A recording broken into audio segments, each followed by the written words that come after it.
Welcome to Voices in Hyperspace, where friends get together and talk all things sci-fi.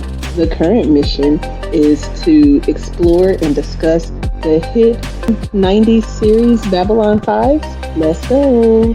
I'm Legendary Black Lion. I'm Captain Melasylum. I'm the Rebel, Nita. And I'm Sunday. Alright, this episode is Acts of Sacrifice. We start with the Centauri attacking a Narn colony. The battleships are attacking passenger ships, trying to flee the destruction. A Narn battleship is there to protect the people, just in time to get them out into hyperspace. However, their ship is incapable of reaching hyperspace as well. They know that they are going to die.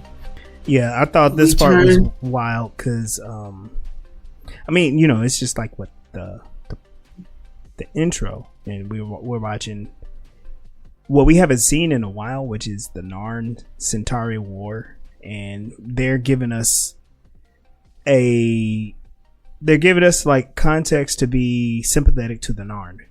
Yes, and we actually see what's going on and in context to what happens later.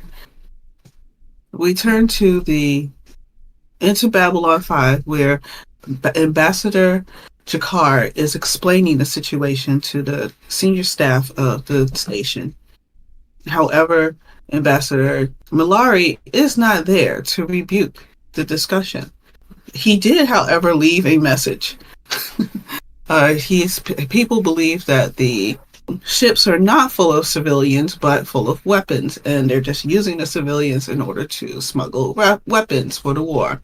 The staff of Babylon 5 does not necessarily believe him, but they can't really do anything about it.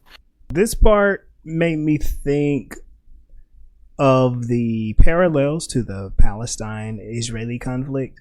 How we're hearing on the news and we're hearing like official reports that, oh, the Palestinians are hiding Hamas among civilians, so the Israelis have no choice but to bomb civilians. It sounds exactly like that, and I'm pretty sure we've seen that throughout history. I know for the second Iraqi war, and I'm trying to think, there's something else that's like that. Wasn't there something similar like that in Ukraine? I'm not 100% sure. I wasn't following that conflict very closely. I didn't follow it. I just assume that that's what happens usually, especially with all of the stories that they tell about the Blitz during World War II in England, where they had to ship children away and stuff. Yeah, that's how we get the Chronicle of Narnia, where they were hiding. They went up north to escape the bombs. Oh yeah! Mm-hmm. Wow, I forgot about that. It's been a long time since I've seen that movie. Yeah, I've seen a few other things, like in Doctor Who, where they had children that were in gas masks. Yeah, and they had to learn that. Not to mention, that's where the conspiracy comes from, where people think that carrots will help you see better.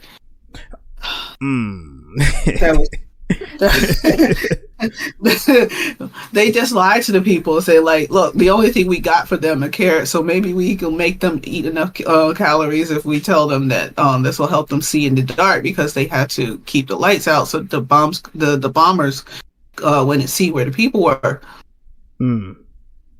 Yeah. Isn't it interesting how much stuff comes out of World War II that we're still kind of like afflicted with, you know? Yeah. A lot of stuff that were just lies that nobody decided to clear up. Yeah. We still live by like it's the truth. But then some of them isn't just survival. Some of it's just capitalism. Ooh. Yeah, so that's definitely going to come up in this episode. Captain Sinclair is anticipating a ship coming to the station.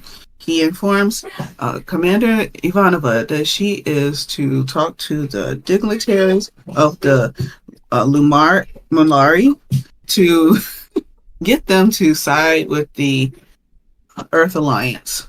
He says to do anything necessary to get them to join us. Yeah. It's crazy hearing that now, because it's like interesting choice of words.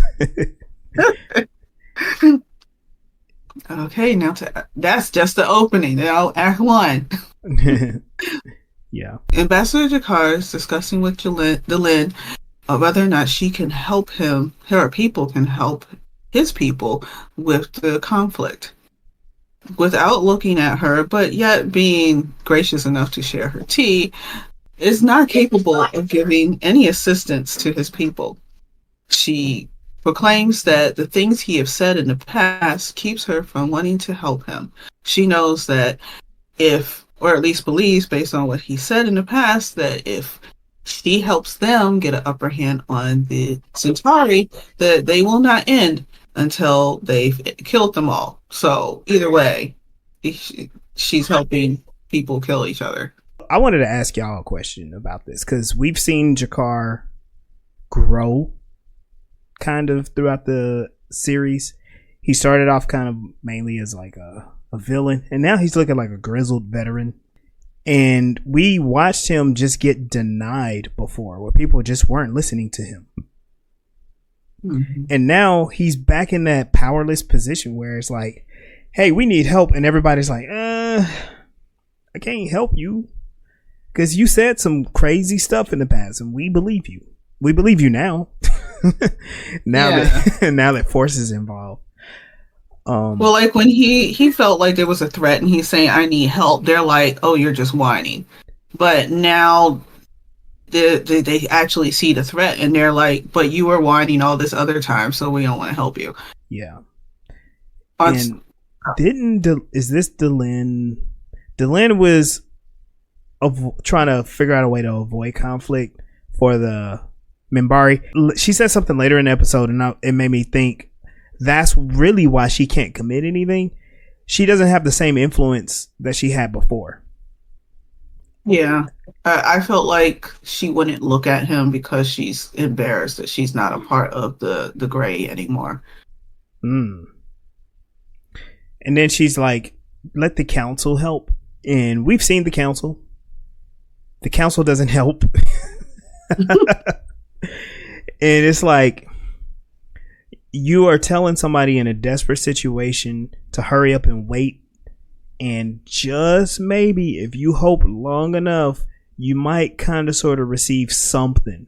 Not help, but something, you know. Mm-hmm. But it made me think of other conflicts throughout the world where you have a lot of people who are in desperate situations and they're trying to get their message out across media to get help, but the way that is being framed by UN members is, oh, this is a local conflict and we can't get involved. So we get to see videos of children starving to like a skeletal state, and sorry, y'all, graphic warning, but we also get to see like people's body parts and, you know, the aftermath of explosions and stuff, and that's all because people don't want to get involved. But you know what we can do? We sure can send journalists to take pictures of it. Yeah. Anyway. And they're on TikTok a lot. There's a lot of TikTok lives coming out of the rubble. Yes. It's rough because they're like getting it out faster. Yeah. Mm-hmm. Themselves versus like in the past when people in those situations had absolutely no way of letting people know what's going on. Yeah. In the casino, Centauri are bragging about the tyranny they are inflicting on the Narn. The Narn are quite upset to hear these insults and be reminded that their people are out there dying. Eventually, one gets mad enough to throw a glass at them. A brawl starts to begin. Security is able to separate them from fighting. So when this happened, man, I'm sorry. So I keep thinking of Arabs in America, like for the past 25 years, right? Mm-hmm. Here, I live in the Midwest, and here not too long ago, there was a terrorist attack, but it was a white American on Indians. Immigrants who were here for work. Like, I don't know exactly what their industry was, but they were at a pretty middle class restaurant, and the guy just went up to him, cussed him out, and stabbed one of them to death. If you know anything about Overland Park, Kansas, where I used to live, it's a pretty wealthy and affluent part of the city, but it's in close proximity to one of the wealthiest places in the country. And the gentleman who was out, the Indian gentleman who was out having dinner, he's pretty well off. And he gets stabbed by a white American who watched TV and was upset because he thought he was going to do something to the Arabs. Now, there's a lot of xenophobia in there, especially to confuse an Indian with an Arab. That's highly offensive. And there are a lot of Americans who just didn't care, right? But that's happening. On the flip side, I've seen this in London and some of the other European nations. We've seen how some Arabs are lashing out against, whatever country they are. And it's due to, it's kind of like in retaliation to things that are happening in the Middle East, like Syria, Yemen, Palestine, Afghanistan, Iraq. They were like, hey, we're upset about this and we're going to express ourselves this way, going to beat up some folks. The police would come break it up. That's exactly what this reminded me of. Now, it's a little bit different because the Centauri are instigating it in the bar. Like, the war is not happening on Babylon 5. It's happening outside, but these people are kind of like doing this is our team, so we're going to brag about our team, right? And it's scary because they're escalating the violence on the station that's supposed to be a place for diplomacy. And now, we see that it escalates to like extreme violence, and it's too bad. And in this part, when Zach, it always has to be Zach too, right? When Zach shoots the Narn, their whole thing is like he was ordered to stand down, and it's like the guy. That's later. No, well, just kind of like it happens. Yeah, like in the moment, you see what happened. The guy the Narn, wasn't he punched or something? He was beat up, pushed off, and he's coming back with a pole. He's enraged, like to shoot the guy. Am I confused that there were some space and time in between that, or did that happen simultaneously? Like the bar fight, Jakar went to like the captain and stuff to try to talk about that and is asking for help, and he's being told that like, yo, y'all getting into bar fights and shit is not helping the cause. And then after that, it escalated again to a cop killing one of the Jakar's people. Yeah.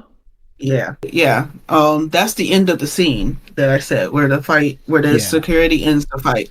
But there's this one little hint to something where the leader of the Centauri, of that little group in the bar, he's like, hey, come here guys. So it looks like they're making a plan. So the other fight where the Narn dies, that looked like they were jumped, because I don't. It was a surprise fight. They had planned that. They was like, oh, we're gonna get them back because we didn't get to get them now. Yeah.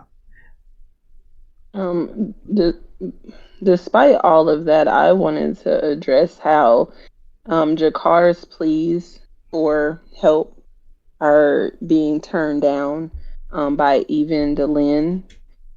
And it's like he's going to people he has a connection with and asking like their whole planetary government to pull on the strength of the relationship that was made on Babylon 5 to do something on a planetary scale, and how challenging that must be for the individuals who really do not have the power or authority to give Jakar what he wants. and how challenging that is. Another part that hasn't happened yet is like Sinclair telling Chakar that he needs to control his people because he's a ambassador of his planet, of his planet. Since when do ambassadors need to control the people that they represent? You're supposed to be representing them, not leading them. Yeah. I thought that was weird. I'm like, am I missing something? I think maybe Sinclair is trying to appeal to Jakar's influence because he's an ambassador, but he's also a member of the Kari, which is like the government of the Narn. And it makes me think Sheridan is aware enough to be like, look, Jakar, you can tell these people what to do and they'll do it. For some reason you ain't doing it and you messing up, you know. He's still playing that neutral. Sheridan is still being Switzerland. Yeah. he very much is. Yeah. Like Earth is trying to stay out of it. I wish we could help, but we can't. I guess on the station, he probably feels that they have a lot of influence. Maybe I don't know. Maybe it's different outside, but on the station itself is like control your people. That's still a highly offensive thing to say, but I think he's trying to smack some sense into him. I don't think it was. I think if like they were actually like his team, like Natoth is. Yeah. Okay. Like it would make sense, like if they were actually his employees and they worked in the government as well, but they seem to just be some other Narns that happen to be on the ship, on the station. Yeah. That's a heavy job. Have to be control any random person from your planet right. with influence. Yeah. Ivanova greets the visiting delegates. The Sinclair informed her about. She greets herself and assumes that she's going to be greeted back by each of the men she meets. However, only one speaks. It turns out one is an interpreter. The delegate is not allowed to speak to anyone he deems inferior. And this is how you know that negotiations are gonna go sour. Like, dude was like, look, to protect myself from speaking to inferior species, I need to speak through a translator just to make sure. Like, that's wild. Like, talk about xenophobia, where I don't even want to speak to the inferior. But I do like how they added this like comical approach to the bigger problem. Mm-hmm. They made it sci-fi by having the interspecies like telepathic communication thing. Yeah, them mixing in telepathy, which I thought was pretty clever too, because we had spent like 4 episodes talking about human telepaths, and humans are scared of them. And then here's an alien telepath that's like, look, we ain't even gonna talk to you yet. So we want to see if you are worthy. And it's wild. It's so wild. I remember calling the Psychor space Nazis, but these guys have perfected it. That he's kind of using the fact that he gets to speak to her before they find out if she's worthy of being spoke to means that the telepath is considered an inferior species because he's allowed to talk to him, that they're just using him.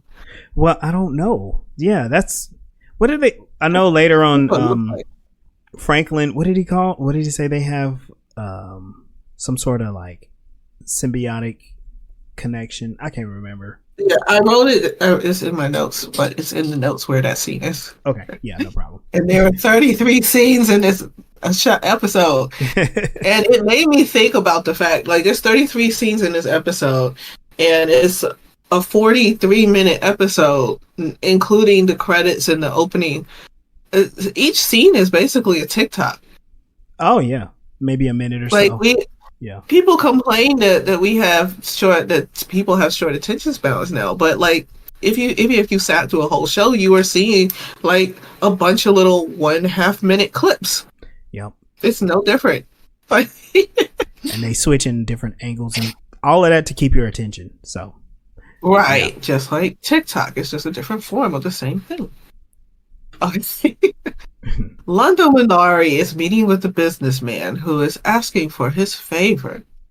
Supposedly, Londo has the ability to make things move smoothly for people with his now newly gained influence.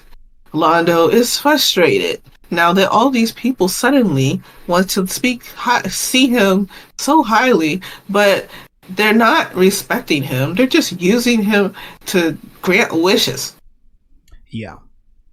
This is where it starts to come clear that with all of the attention that Londo is getting, the thing that he desires, he's not getting it. I don't know how to feel about this because he's an ambassador, which he's for the most part away from people. Mm. And then he makes some stuff happen, which he's really not supposed to, but he does. And he's in league with a clandestine group like regime on Centauri to try to usurp the throne. So there's that. But then on the other end, he's famous now. Mm-hmm. And people are like, hey, we hear you can do things. Can you do for me? You know, he has enough power to get people's attention, but he doesn't have any power for respect. And and we're just looking at poor Londo. I mean, what does he think? What type of respect does he think he's going to get from a species who thrives on taking advantage of people? Like, that's your whole culture. So when it's like, I'm going to suck up to the person that I see has the most power, and that's you now. So everybody's just sucking up to you. That's what you asked for. You just don't realize it. You glorified what you thought was going to happen, and then when it happened, it wasn't as good as you thought it would be. It wasn't what you thought it was, even though it is what it is.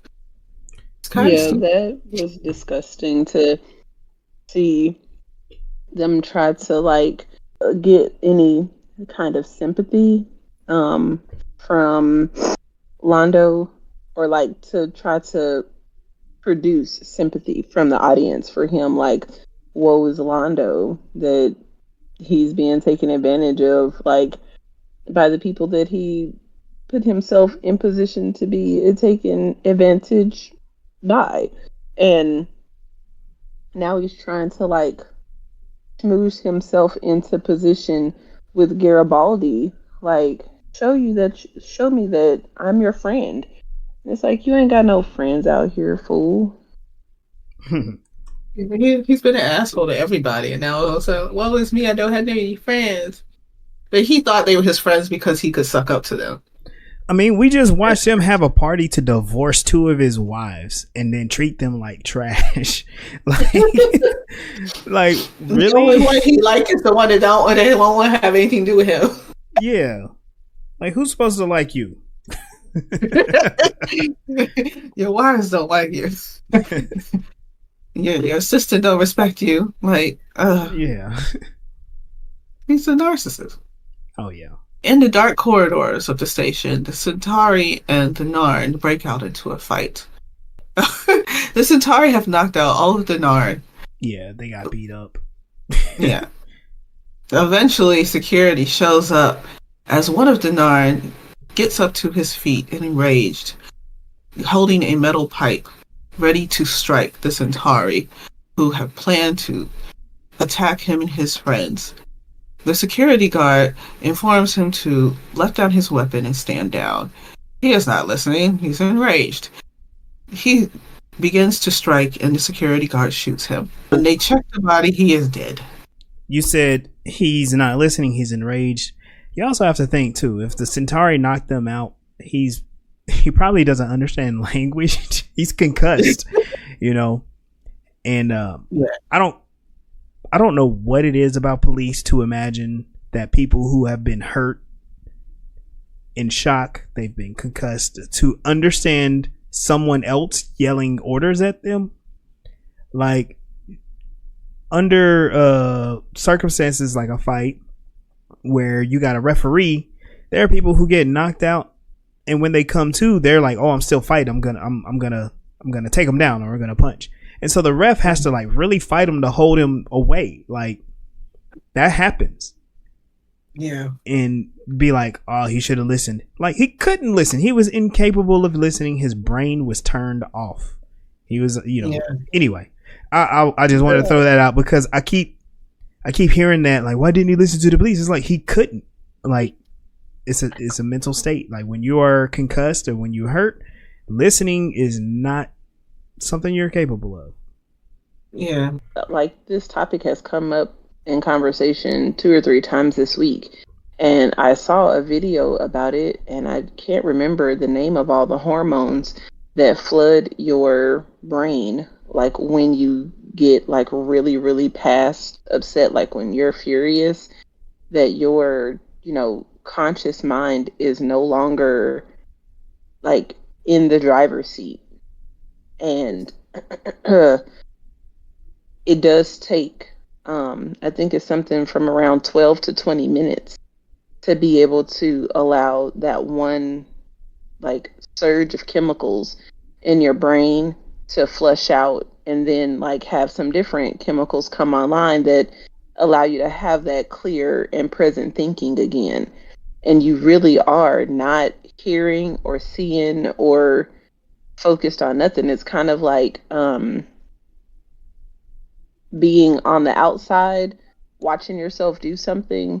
And I describe it like that because the last time I got in that mental state, I was in a club and I was demanding that the person who brought me to the club take me home immediately. And his response was just like, that our car is stuck in the mud. Like, even if I wanted to comply, we're incapable. Like, and I knew that. So before I went and asked to be taken home, I already had all the information, but I wasn't processing that. So I just moved on to the next thing. I'll get an Uber. And then while I'm waiting on the Uber, the friend is trying to rationally talk me through like what it was I wanted to do so badly. And it was like I was sitting there looking at his lips moving, and it didn't matter what was coming out of his mouth. Right. I was just like, I don't give a fuck.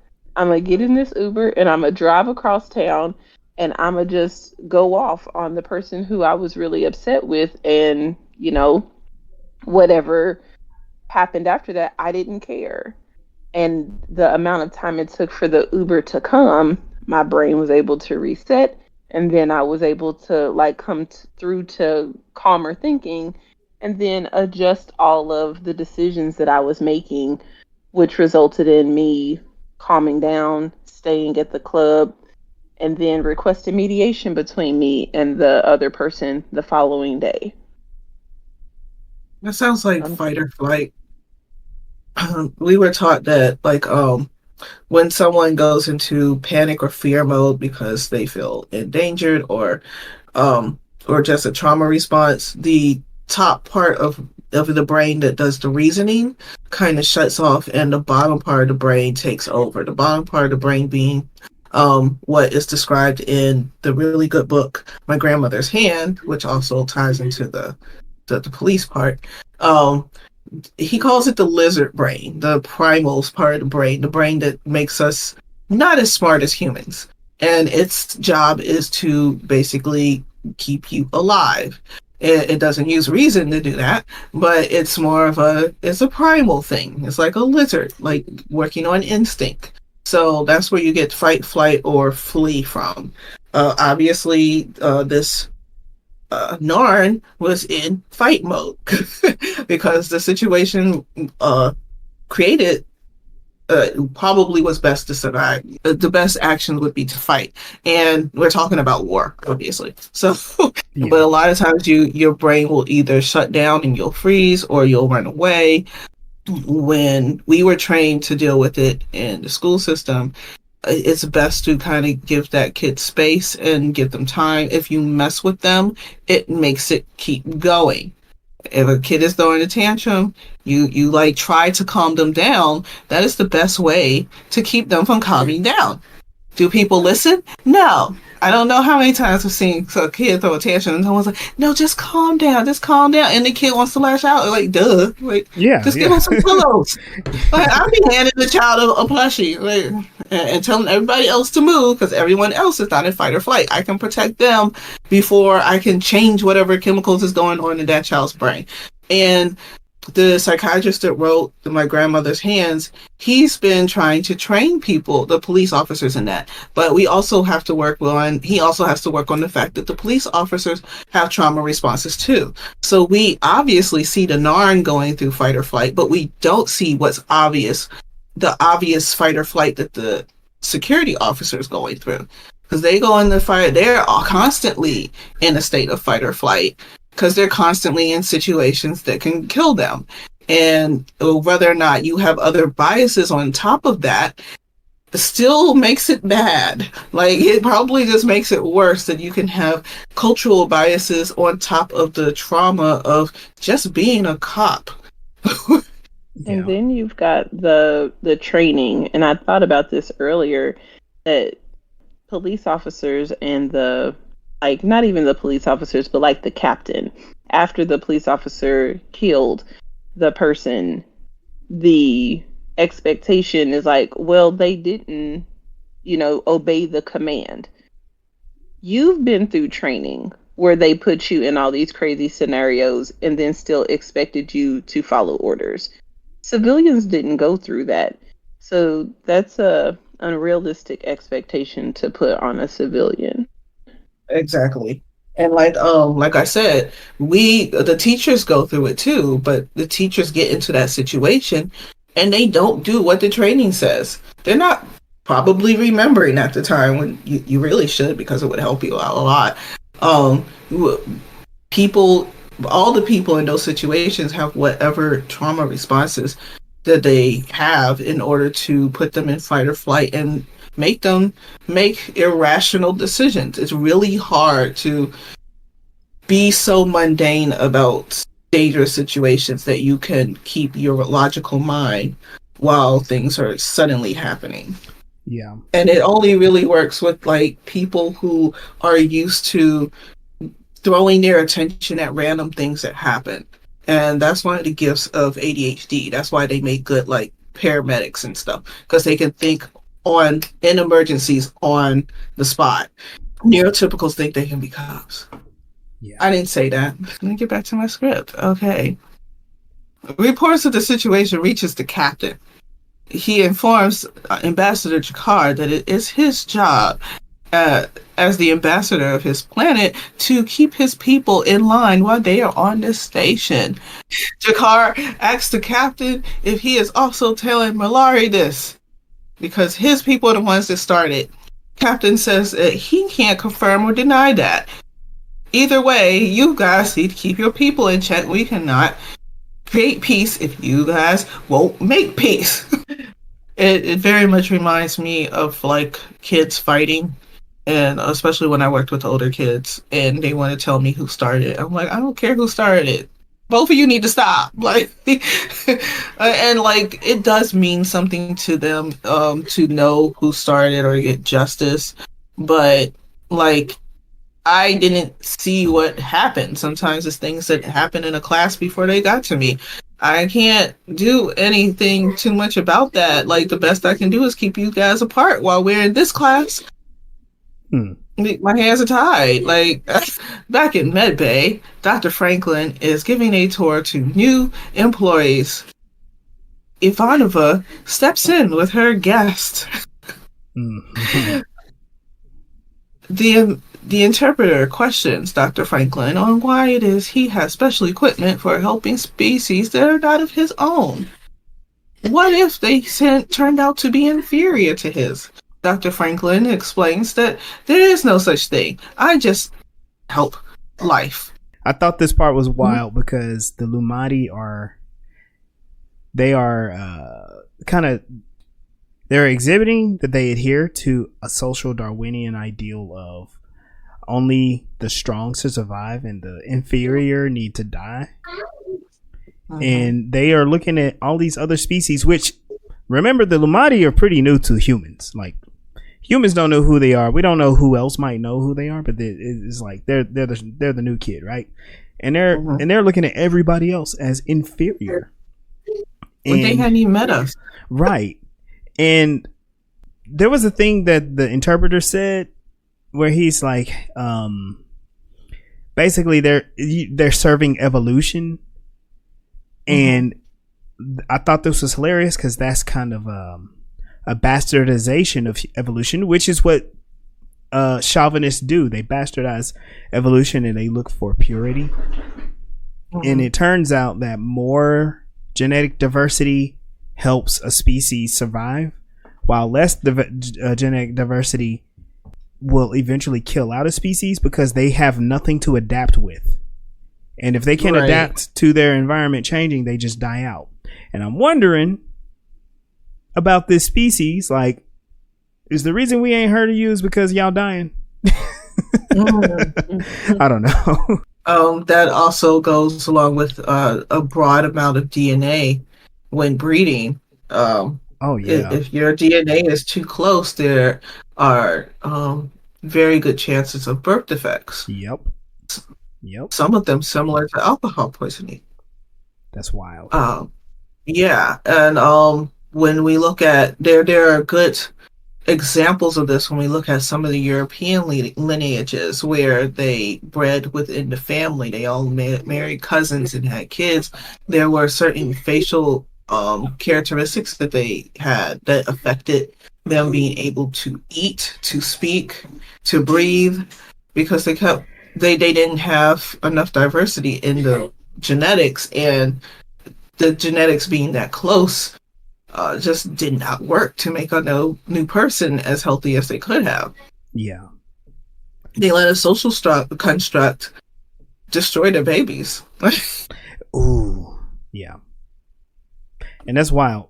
And we got people today talking about the purity of Americans, which what does that even mean? But yeah, all right. I'm not gonna keep harping on that. At the casino, Londo is playing a game when he sees Michael Garibaldi, his good friend, walks into the bar, into the casino.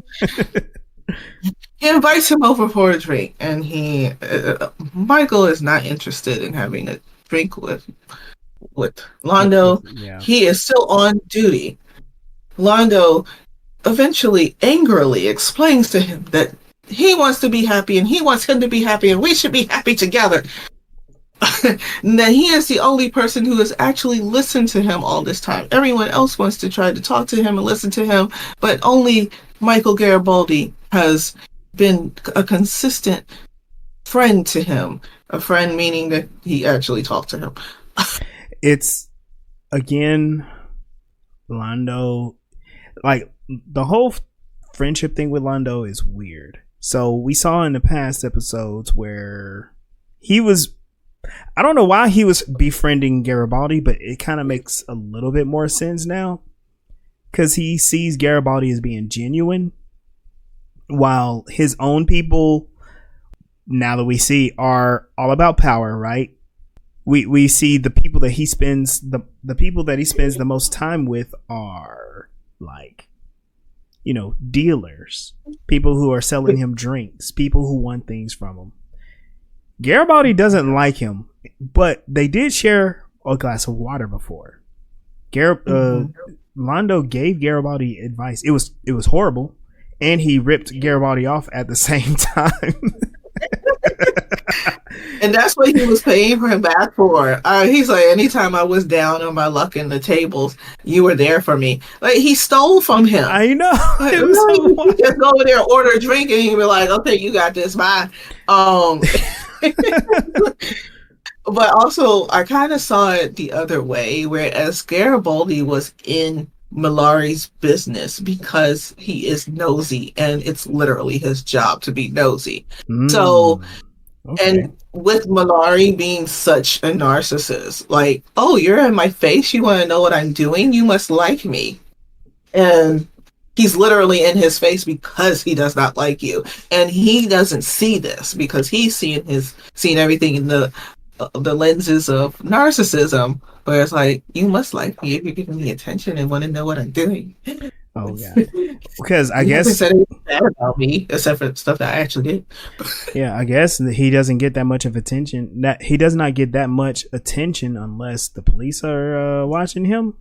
Do we know people like that? I'm gonna think about that. Jakar goes to the group of Narns on the station to try to get his people straight and keep them from fighting any further. He tells them that peace is the path to getting to overall peace, that they have to be diplomatic on this station, and that means to show peace in order to get peace.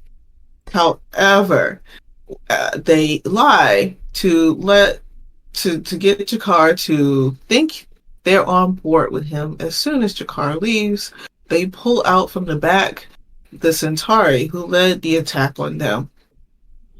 Yeah. And a message was sent by stabbing him with a 12-inch triangular knife that he proudly displayed after stabbing and killing him. Yeah, they straight stabbed that dude in the stomach. It reminds this kind of reminds me of I believe some of the violence in Europe, like in England and France. It's a backlash of the masses against violence against the people who live where they're from. And like, I'm not gonna say this is the type of thing that I condone, because I don't, but it's a thing to expect. And people keep saying like, oh, well, civilized people wouldn't do that. No, civilized people always did that. I was just reading how in the past, I believe it was the Greek society, where the people, like the townspeople, regular old people, used to leave a city and force the rich people to fend for themselves, and they would devolve into violence. And it's when you don't have access to resources, when you don't have people helping you out, you're like, okay, screw it, I'm gonna take matters into my own hands. It's definitely a position from zero power, and it's unfortunate, but that's what happens. People start like, okay, since we don't have nobody helping us, since we don't have no ships and we don't have people believing us, we're just gonna run around and just beat up and kill people. And it's what humans do. We can avoid it, but people in positions of power don't want it. They don't want to avoid it. They like seeing their enemies resort to this type of violence because they're like, look at how they are. They're savages, right? They use those words. Yeah, they put them in situations where they have to show you that goes for narcissism or sociopaths or just anyone who's controlling. They'll pick at you and be like, oh, you're try to make you angry, and then be like, see, they're angry. And what you said actually reminds me of a line from a Rage Against the Machine song, and he says they gave the power to the have-nots and then came the shot. Oh yeah, that was middle school for me, listening to all this in rap form. Make me cry some more, okay?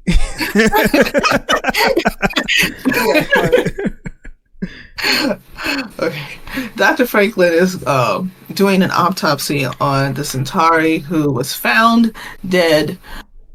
He estimates that the knife that killed him was around 11 to 10 inches long. He could not confirm nor deny it was a Centauri. It was, however, someone with 5 fingers on their hands. Michael Garibaldi is quick to go get the Narn because he assumes that he just got a feeling that it's the Narn because they apparently have 5 fingers. And yeah, Sinclair tells the captain Sheridan. Yeah, okay. Captain Sheridan, the captain Sheridan informs him that would be messy if Londo finds out. Everyone will find out, and they'll start rioting. If there's a trial, or if they arrest someone, they will start rioting. We do not want the chaos. And therefore, we're going to hold out on the information until we are certain that it actually is, because they're going to act like it is, whether or not we know. Yeah. We're seeing a little bit more of Franklin. Well, actually, no, he's been floating around the last couple of episodes. I'm paying attention because I know some things that come up since his dad showed up. So, but this is it's important because he's the xenobiologist, so he knows how to handle these things. I thought it was weird that he was at the hearing. I mean, it's not entirely weird, but like, why is the doctor here? We're talking about diplomatic issues. I guess because he trusts him. And there's also that little pact that they came up with at the end of the other episode nobody knows about. Yeah. Oh, yeah. That's right. Yep. Yeah. So, back at the casino, Londo is waiting at the bar, very alone, only surrounded by the employees cleaning up, ready to close. He turns to the bartender and she asks, "Were you waiting for someone?" And he says, "Yes, I was waiting." He slowly walks out of the casino. Poor Londo. Nobody likes you. I don't know what to say other than that. Like, people don't like you, man. People don't like you. You've been a controlling, manipulative jerk all this time, and now you're sad. We all supposed to come jumping at you and take care of you. No. I mean, and that's what it is. It's not like I'm not showing empathy or sadness. It's just a scientific fact. Like, nobody likes you. But like, imagine someone who doesn't have the logic or the reasoning skills to realize the crap that he does, or is too afraid of him in order to, or someone like that to say, "This is bad for me, let me go," or can't go. It reminds me a lot of what a narcissistic parent would go through. Like, they would make their children be that support system that they think that they need after they've been a jerk to everybody, including those children. And then they grow up being the ones who actually give the support to the assholes when they go out into the world, because that's all they know. It puts them in fight or flight, where they're protecting themselves, because if they didn't protect, their protection as a child was giving that narcissist the attention that they thought that they deserved. Yeah. Which is way off subject, but I'm glad Mollari doesn't have any children. We don't know, but I guess so. Oh yeah, if he did, it wouldn't matter. He's not raising them. He's got some servants. Right. Neither the parents. Oh yeah. But all his money goes to his wife. When his money go to his kids? If he died? Man, I don't know. We don't know what this alien species does. Right. Okay. That didn't make any sense. But Ivanova in her quarters gets a surprise guest. Oh, geez. The delegate just walks on in, starts touching things, and suggests that she is only showing them the parts that she wants to show them, which makes sense. I thought this was a good point too, but what does he expect? He's a diplomatic, representative. Mm-hmm. Of course, of course they're gonna like show him the best. They're not gonna be like, let's go to the slums. But I guess I understand his request, since he is looking at this from a chauvinistic perspective. He's like, no, show me your worst. We want to make sure that your worst are not like so inferior that we can't talk to you. I love the way Ivanova handled this situation. She's like, no, privacy. Like, she didn't even answer her question. Like, this is my quarters. Yeah. We're supposed to meet later. This is my private area. Like, she has boundaries and she knows how to express them. I really like that.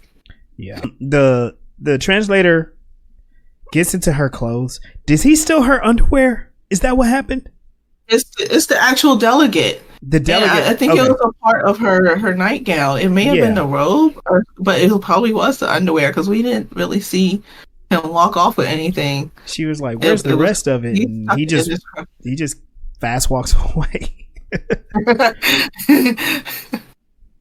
Natal and Ambassador Jakar's assistant witnesses some of her people buying weapons, planning to attack the Centauri in 2 hours.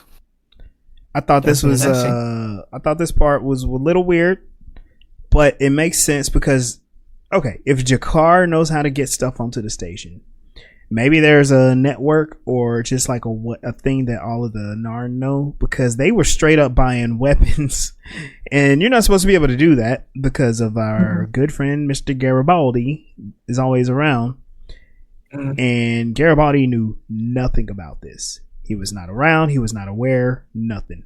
And we later find out what they did was they bought Drazi daggers. They're all like jagged and stuff. So I guess they were poisoned and they were jagged. And I guess they were like, well, these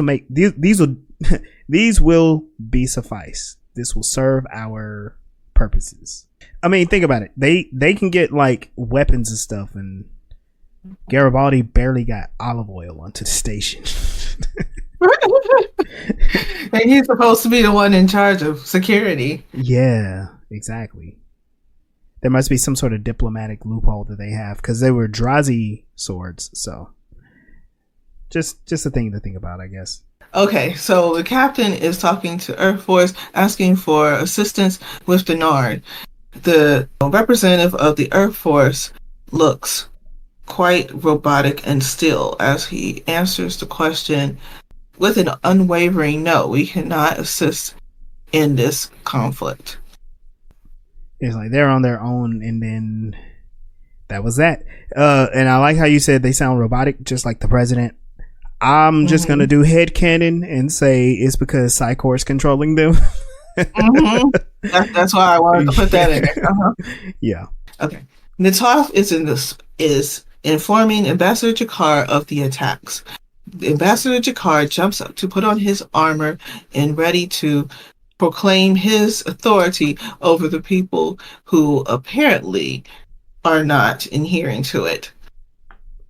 She insists on going with him as backup.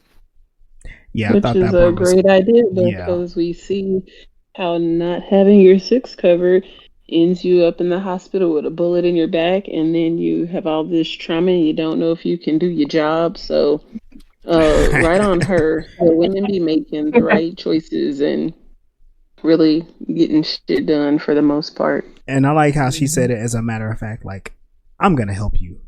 I'm gonna watch your back. You look what she said. What she says, you need someone like me to watch your back. Well, like, who else are you gonna have watch you? Yeah, right. We've seen what Natal's watching his back is like. She will beat up any attacker and him. So yeah. She's like that demon friend in the anime that nobody knows about. Yeah, like the Black Butler or something. And then she really had to, put her money where her mouth was, because somebody in the crowd was not respecting the challenge and pulled a gun. Commander Ivanova is in down below with the delegate and his interpreter. He is quite impressed with the idea of the natural selection within their own species. Ivanova is quite embarrassed by this, but he is so impressed that he actually speaks to her with his own mouth. I thought it was wild, but what he said was really important. He goes, y'all built a workforce without power. And I was like, that's the exact thing that I was paying attention to. He pinpoints it and he's like, that's a plus. Me looking at it, I'm like, that's a negative. But he's like, no, we're a hierarchy. We're superior. Keeping people below us is great. We are going to implement this immediately. So what kind of system did they have back on their planet? And for me, it was, once we see that this is their social structure, and now they're going to take like every opportunity to exploit people and immediately implement that into their plan of superiority, why is trying to connect and align with you still a thing? Kick this fool off of Babylon 5. He don't have the same views as us. But that's the thing, though. Babylon 5 and Earth Force, they need their help because of their military. The other parts, like the society and all that stuff, they don't know anything about it. All they know is they got a bunch of ships. Now they know what comes with those ships. And if we know Earth Force, they're like, well, they're just like us, so that's cool. But people like Ivanova and maybe Sheridan, they're going to look at that like, wow, if we reflect on ourselves for just a little bit, we're pretty terrible. The group of Narns are preparing to attack the Centauri when Ambassador Jakar walks in on them, proclaiming that he has explained to them not to attack the Centauri. This is apparently the beginnings of a fight.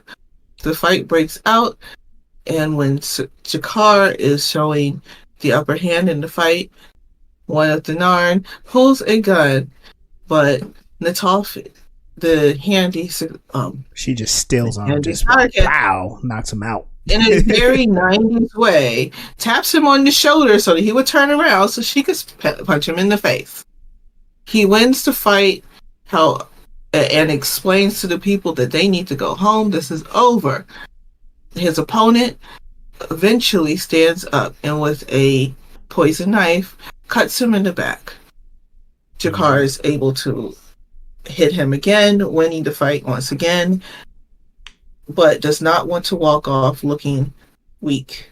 Yeah, this looked like it was kind of like a turning point, because even though Jakar got the upper hand, we're seeing maybe he doesn't have the same influence that he had before since the war started. His version of controlling the people was beating up the gang leader. And that was the thing. The gang leader, his whole thing was like, you don't have any authority here. And Jakar's like, look, my authority comes from the Kari. I have the most authority. But apparently on Babylon 5, like in the streets, if we want to take that kind of perspective, in the streets, it don't matter how official your power is. If you're not doing anything for us, you ain't like us.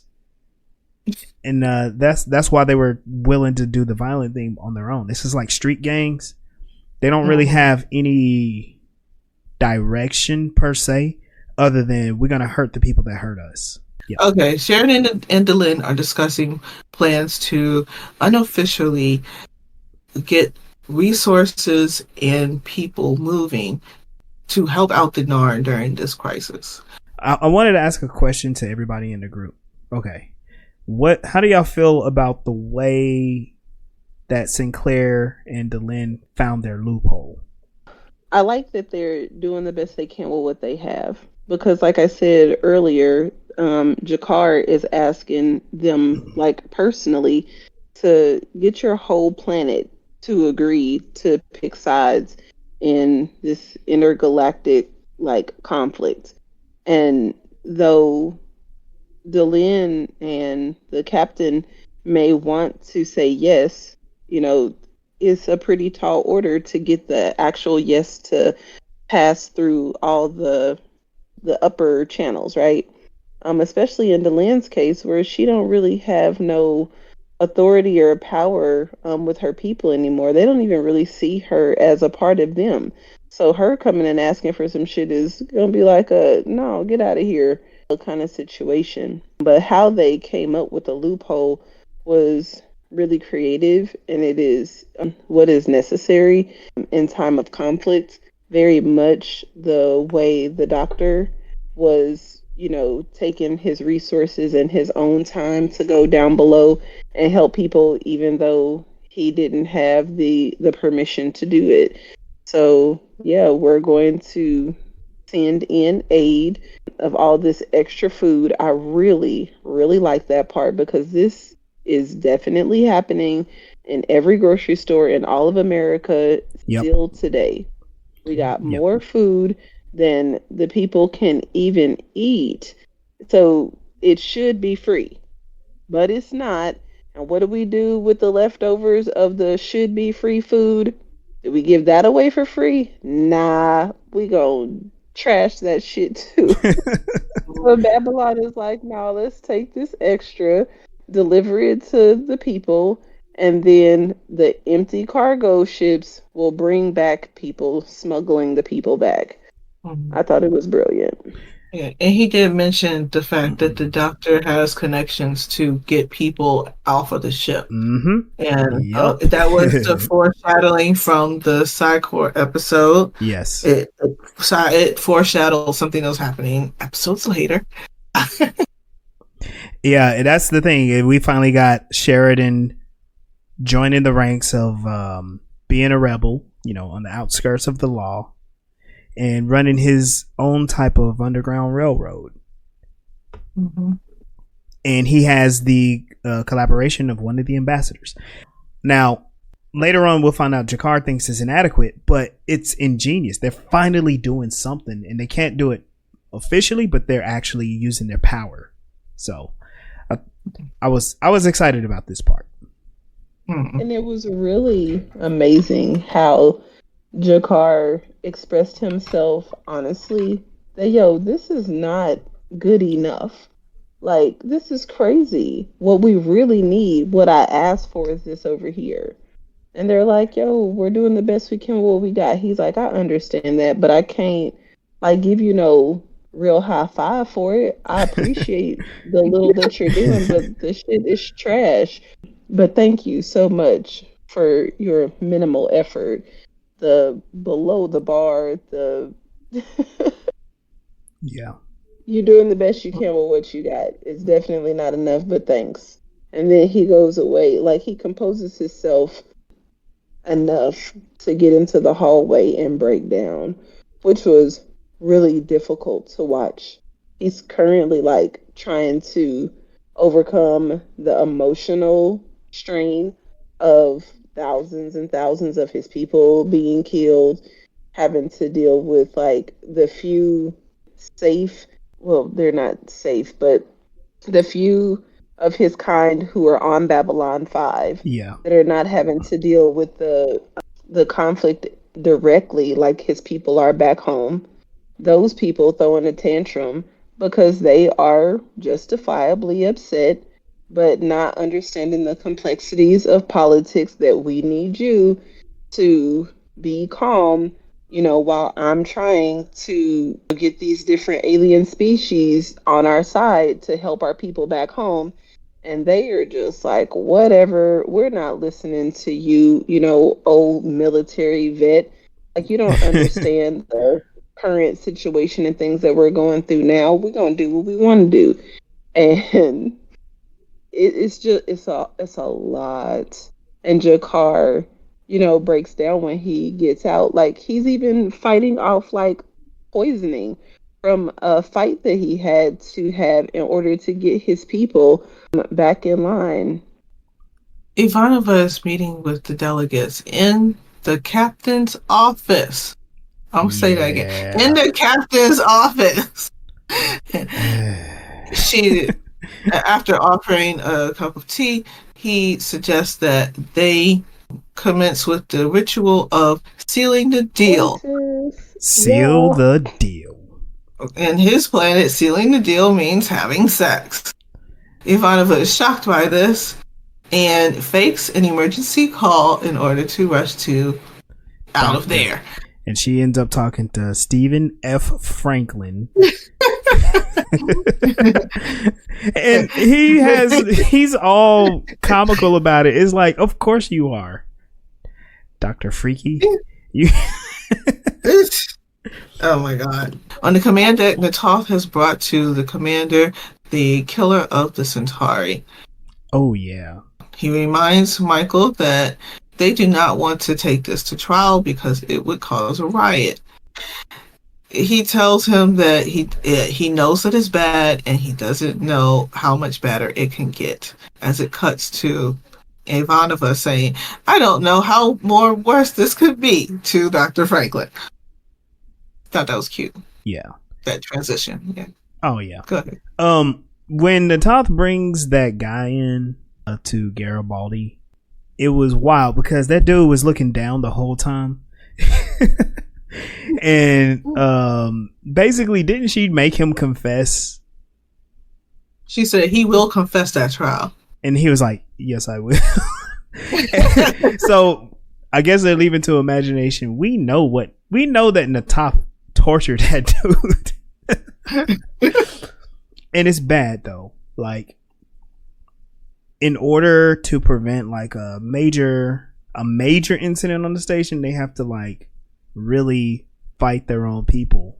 Isn't it? Jakar's just kind of like, hey, this is kind of a peace offering. We went through the trouble of finding this guy. We got him. Y'all take this gesture of good faith and do the right thing with us. Dr. Franklin, hearing Ivanova's situation, first suggests to put a bag over his head. Oh my god. Yeah. Like he's not he's not helpful at all. Dr. Franklin's fascination with genozoology makes him question, what is their species' sex like? How do they have sex? They don't have any clue. And Ivanova gets an idea from this and runs off to seal the deal. Okay. I don't know. There's a joke in there about how when sex comes up, Ivanova's involved with the conversation, and so is Franklin. And I think we see two different perspectives. Ivanova's very reserved and private. We don't know really if she has any romantic connections on the station, which for the most part, I'm just going to guess and say no. Dr. Franklin, on the other hand, he's very liberal with his explorations, it seems.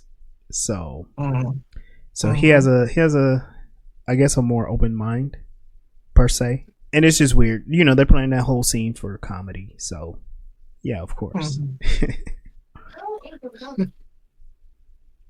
Nataf informs Jakar that the humans will not be making a open trial against the member of their species that killed the Centauri.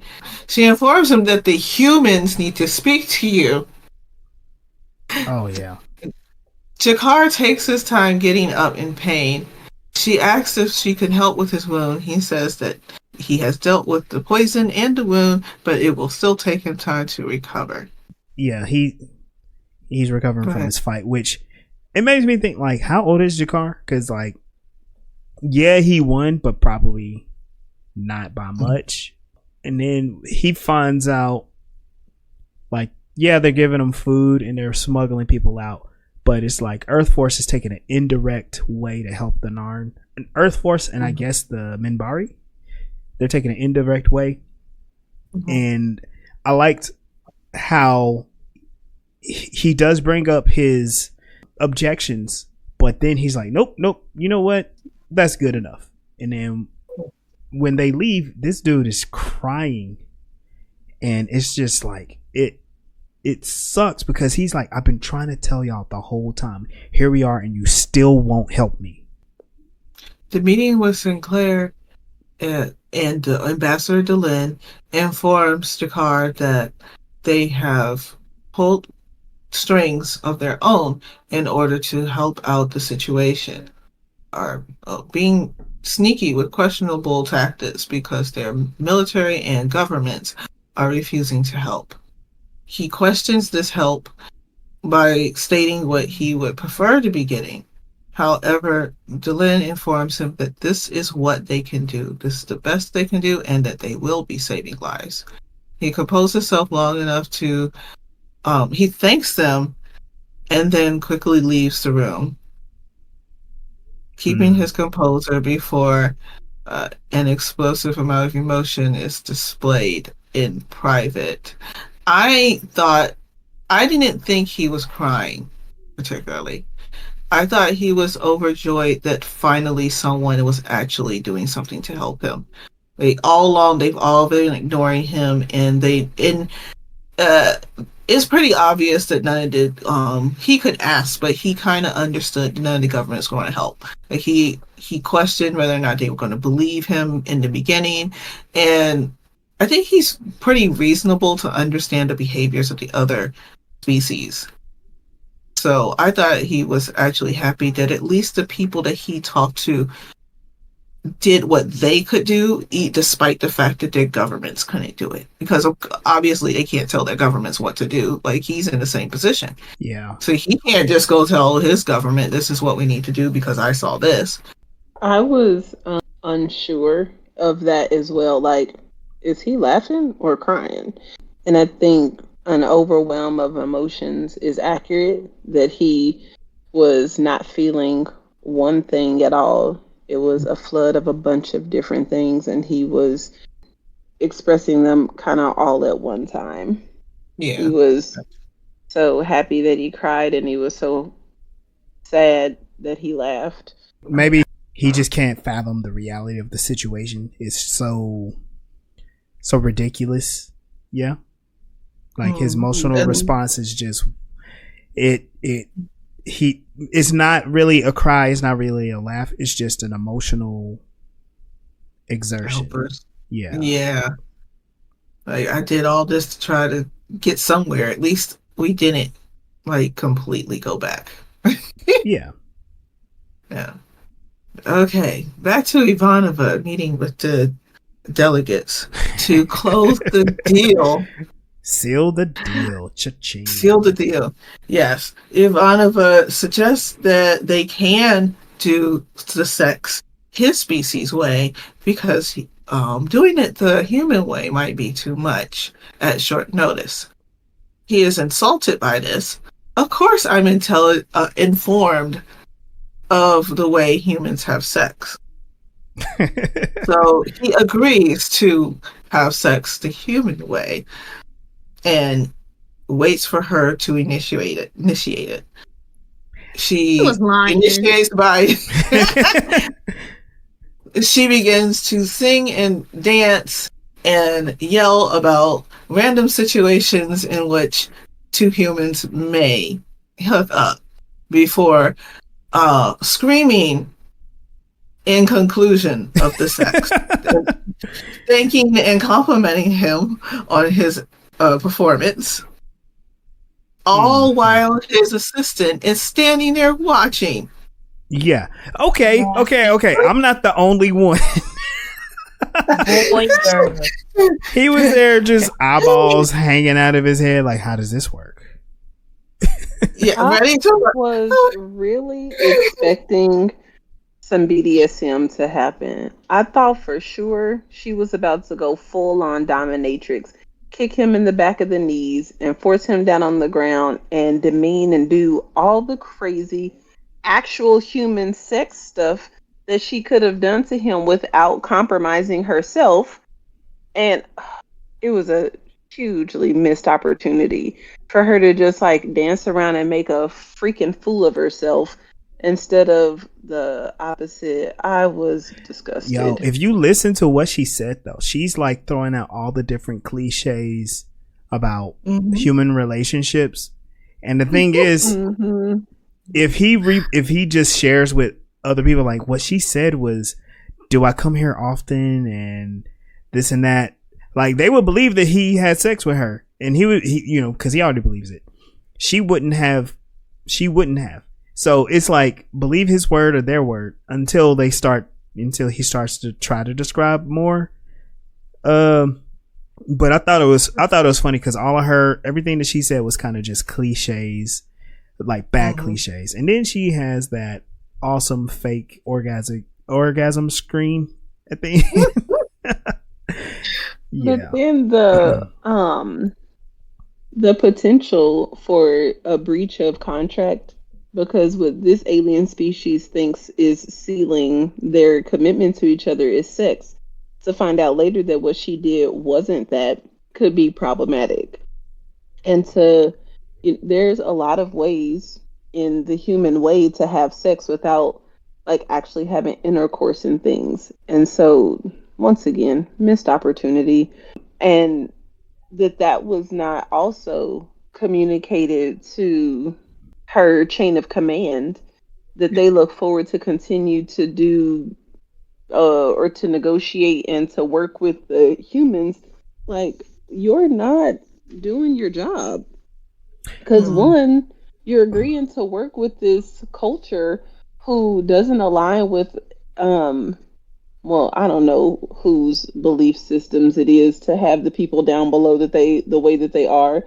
If that's just something that has happened that they haven't found a resolution for in the, future of however far into the future this show is happening, versus, they're really just okay with the situation being that way. And that this culture, every time they make an agreement, they're going to want to have sex with somebody. Somebody that, like, is sex work a legal thing? Like, what is happening? Well, she's setting up all of the more fascistic portions of Earth Force for a pleasant surprise. Well, considering what happened not too long ago, couldn't they eventually, for future agreements, just find a human that wants to have sex with an alien? When I saw that, I remember two things. One, the raid on Area 59, where half of the memes were about clapping alien cheeks, and It reminded me of when I saw this when it was airing on TV at about 11 or 12 with my dad, thinking, oh my God, are they going to have sex? Like, no, it's a 90s daytime TV. They're not going to have sex. And I'm like, Daddy, do I have to leave the room? Like, is this something I can see? And he's like, they're not going to have sex on TV. The show's on in the middle of the day. And then, it kind of made me question what sex was, and then at the same time, didn't really want to know. Like, if it's that scary that you don't want to put it on TV, at least to my 11, 12-year-old mind, then maybe I don't need to see what it is. Yeah. Mm-hmm. So for the longest time, I thought sex had something to do with whatever she was yelling about. I mean, it kind of does.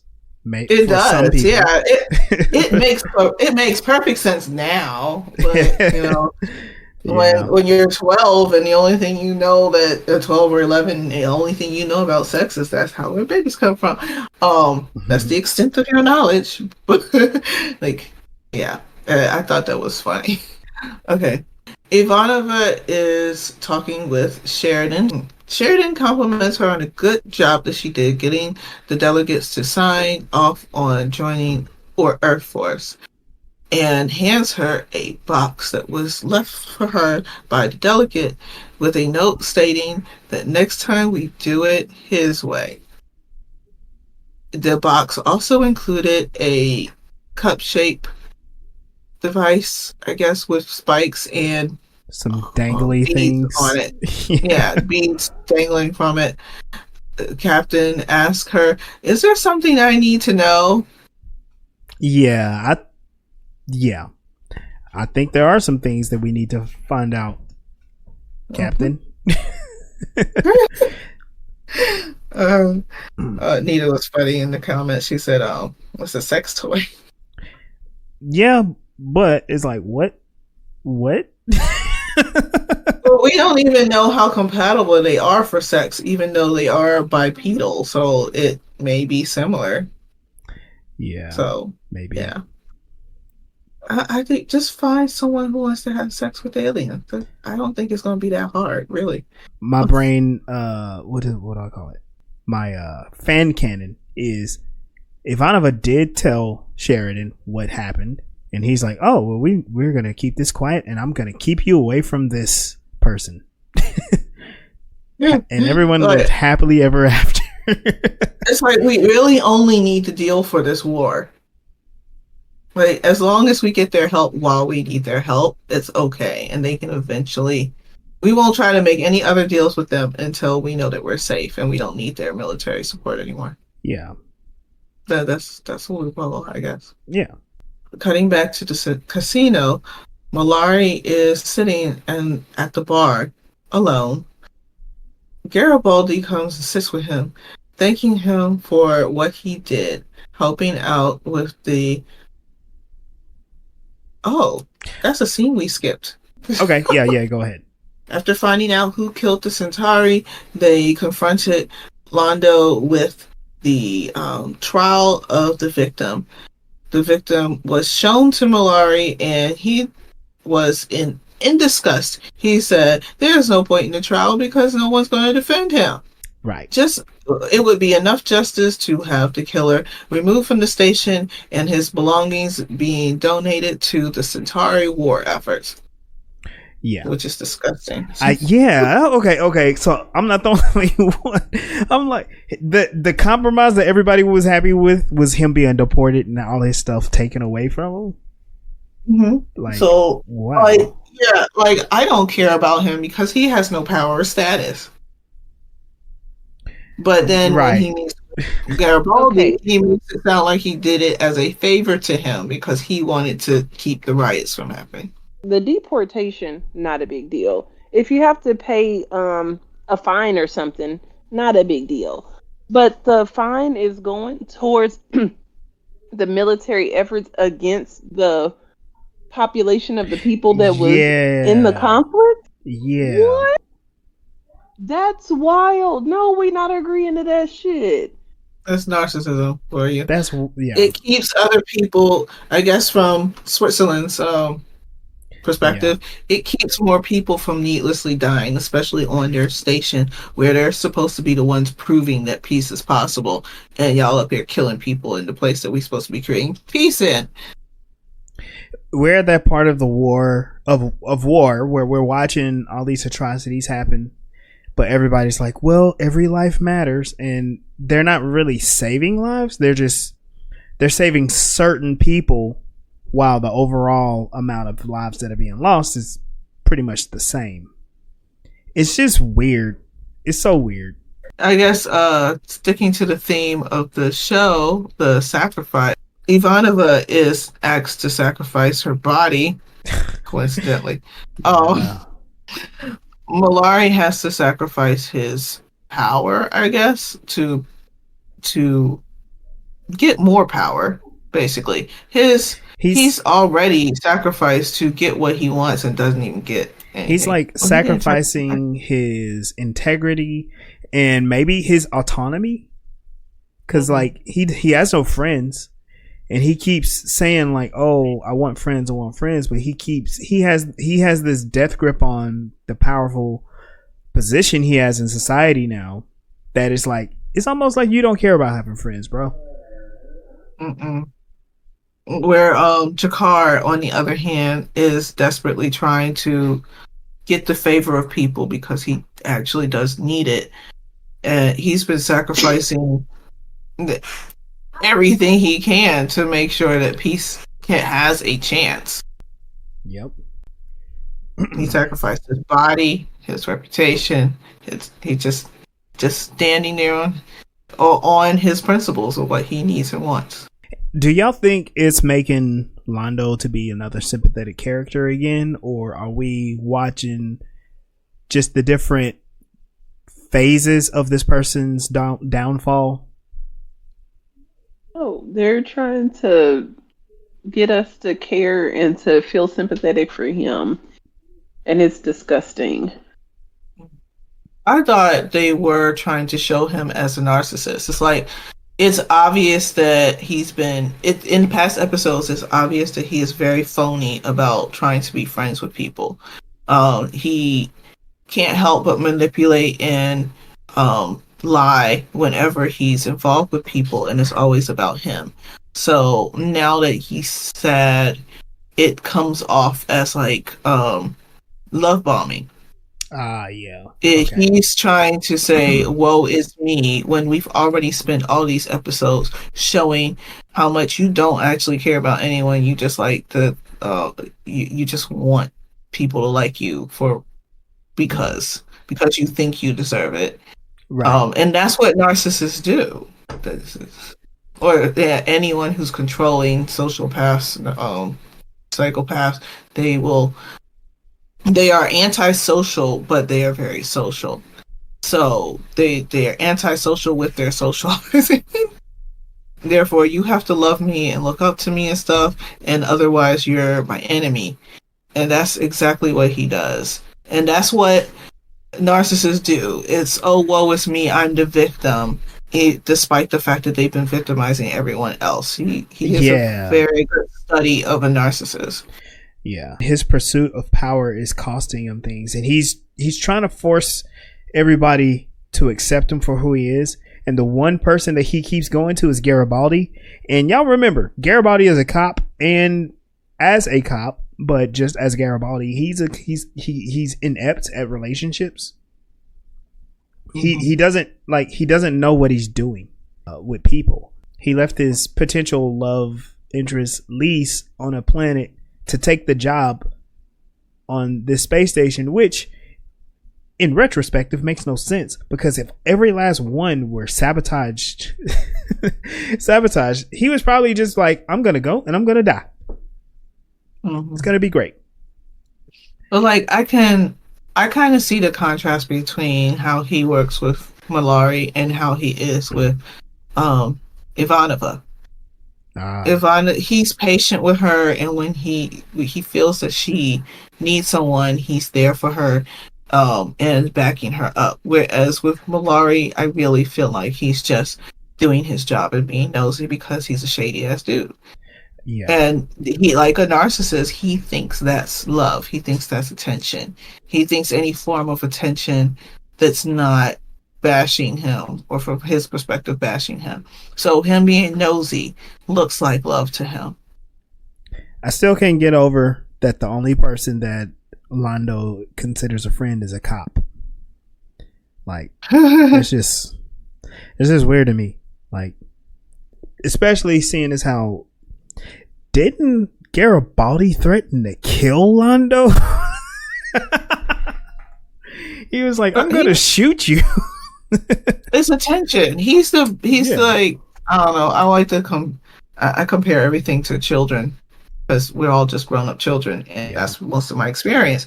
You'll have kids who get in trouble all the time, and people will question, well, if you're getting in trouble for this, you're being punished, why do you keep doing it? Because they want the attention. They only feel loved and seen and safe if someone's paying them attention. So even if he's in trouble, even that's love to him. That feels good and warm to him, getting in trouble. Because that's when the only time you're going to pay me attention. Nobody else pays me attention. So, and attention is a huge part of how people learn to get a connection to someone. So if the most attention you get is because you did something wrong, or I'm waiting for you to do something wrong, then that's what you assume love is, or what feels like love and safety to you. So he may literally feel like, oh, you're being such an awesome friend to me. But like I tried to point out the fact that he was yelling at him angry, saying we should be happy together. That was one of those controlling things where he's not necessarily controlling himself, but he's trying to control the narrative of, I'm mad, so you need to be happy with me because that would make me happy. I don't think he knows any better, because that's what a sociopath does, or a narcissist. If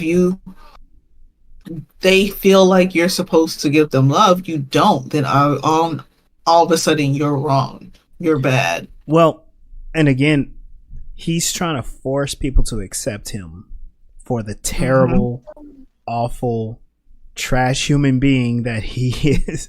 Well, I'm sorry, trash alien Centauri being that he is. And he's getting the reality check that, like, no, we don't really like you. But we do see at the end that Garibaldi is like, okay, I'll accept that non-chemically offensive drink with you.